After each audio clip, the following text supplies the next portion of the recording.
Come on, man. Even you have to admit I don't deserve this. But I got the review out on time and everything. That's gotta count for something.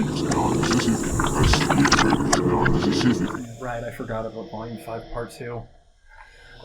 But you know, I could be working on that. You're right. I'm sorry. So, like, what's the deal? Do I have to fight the guy in the Miles mask? Who the hell is Eddie Ravis? Ah!